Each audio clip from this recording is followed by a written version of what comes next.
I pledge allegiance to the flag of the United States of America and to the republic for which it stands, one nation, under God, indivisible, with liberty and justice for all.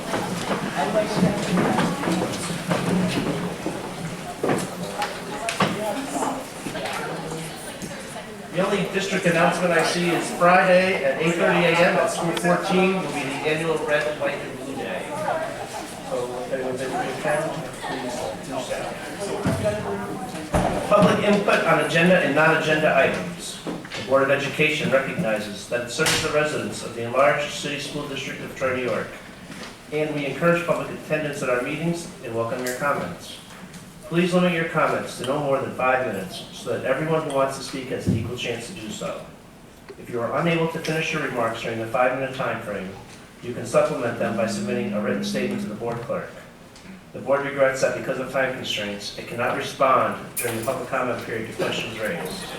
We know that all speakers will display the courtesy in their remarks that is emblematic of our Troy community, and we appreciate your input. Is there anyone wishing to speak this evening?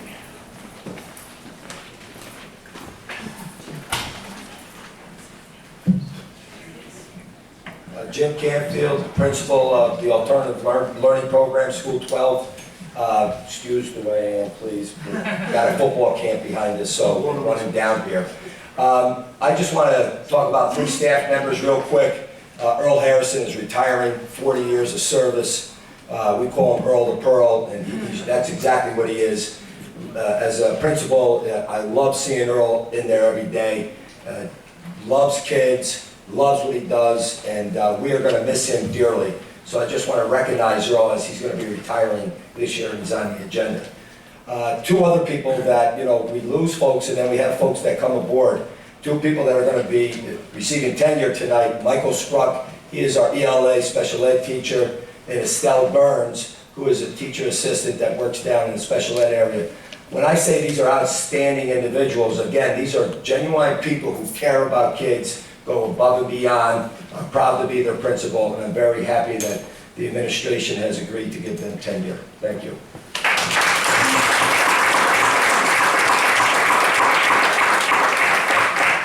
Thank you, Mr. Canfield. Is there anyone else wishing to speak this evening?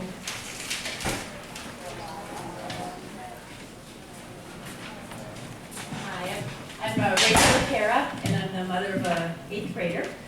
And I've been here before, but I just had one more thought for you guys. One of the things was, so I'm constantly impressed by the things you can learn when you take the time to delve into them. And I wanted to back the discussion up and talk about Troy. Troy is not just in the future interested in project-based learning and other educational innovations, but experimenting with applying it right now, as I mentioned before. And Troy's seeing the power of that approach for engaging students in different fields, for engaging with each other, regardless of their backgrounds and differences, and for building individual confidence in the value of their ideas and their ability to voice them without having to put someone else down in the process. And in the power of project-based learning for building a real team spirit towards a common problem and real empathy towards each other.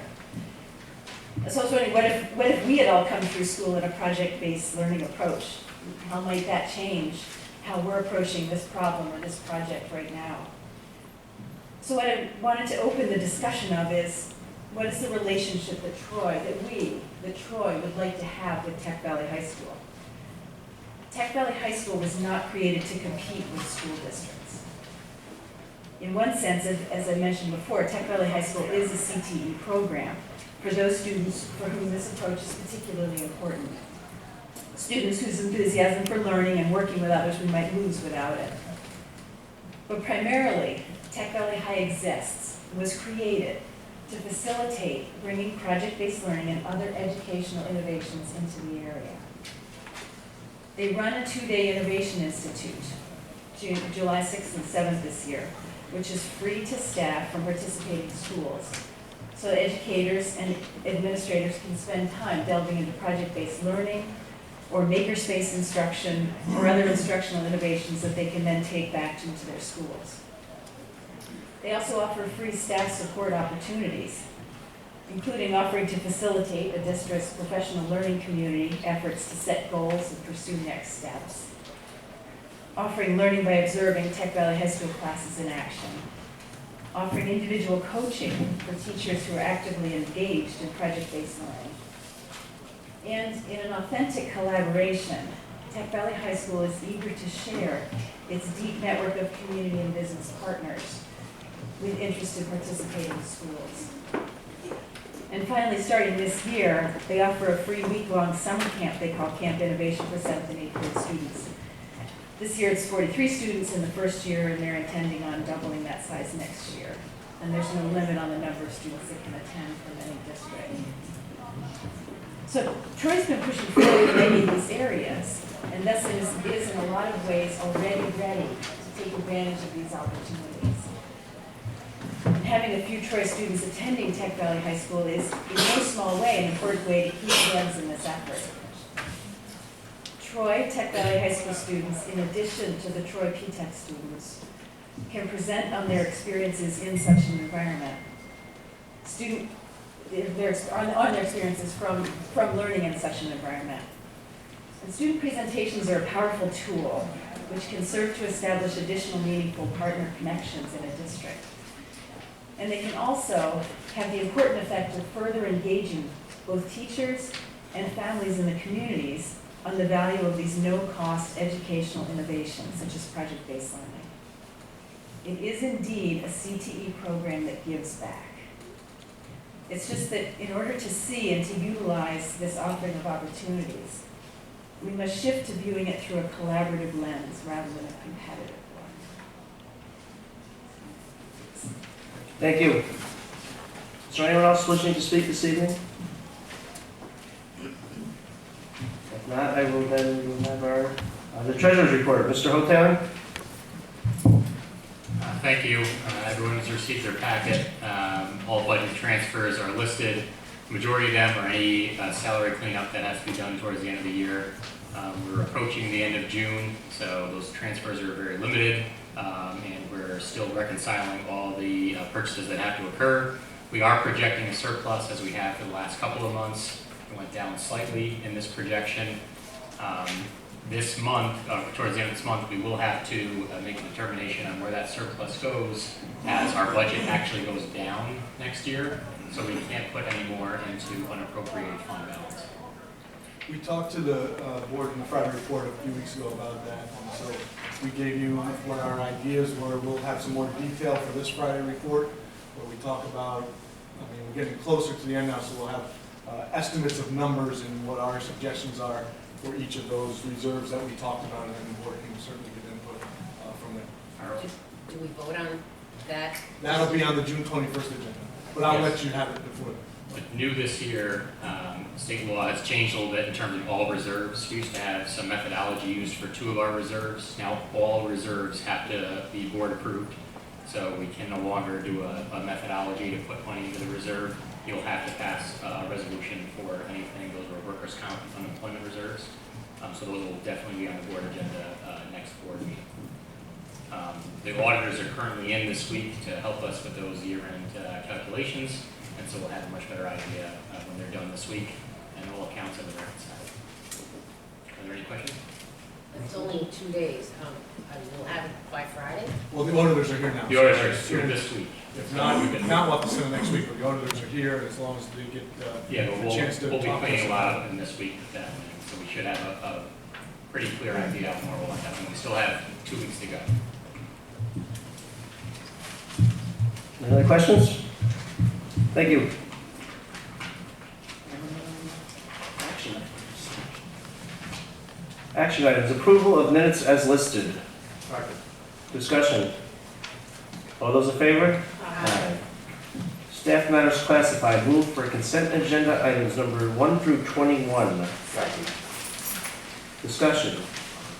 On this, I just want to ask those who are receiving tenure, if you please stand up this evening, because they're recommending for tenure. Congratulations to all of you.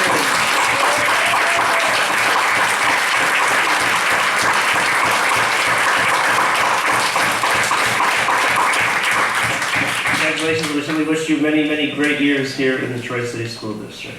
All those in favor? Aye. Staff matters classified, move for consent agenda items 1 through 6. Second. Discussion. All those in favor? Aye. Superintendent recommendations for programs, move for consent agenda items 1 through 10. Second. Discussion. I just want to give a shout out to the technology committee. Those folks are working really hard and they did a great job with the new technology plan. A lot of thought went into it. It's definitely a living document that we'll be looking at over and over again. Thank you. If I answer any questions, sorry. Any other discussion? All those in favor? Aye. Superintendent recommendations for business and finance, move for consent agenda items 1 and 2. Second. Discussion. All those in favor? Aye. Board resolution as listed. Second. Discussion. All those in favor? Aye. Future meetings, June 21st, 2017 at 7 p.m. We will have the workshop for June. Here will be the retiree reception prior to that. Summer schedule, all meetings will be here at the middle school, July 5th at 6 p.m., starting with the organizational meeting, July 19th at 6 p.m., August 8th, and August 29th. Does anyone else have anything they'd like to discuss prior to us going back into executive session? Do we have a forum for July 5th? I don't know, but if everyone would please let Mary Beth, if you know your summer vacation schedule, let her know when you will, if you'll not be able to attend any of these meetings that we have proposed. No. I have no life. I don't think any of us do. This time I'll make a motion to go back into executive session for finishing and discussing a personnel matter and a review of the monthly litigation report from council. Second. All those in favor? Aye. Have a good night, everybody.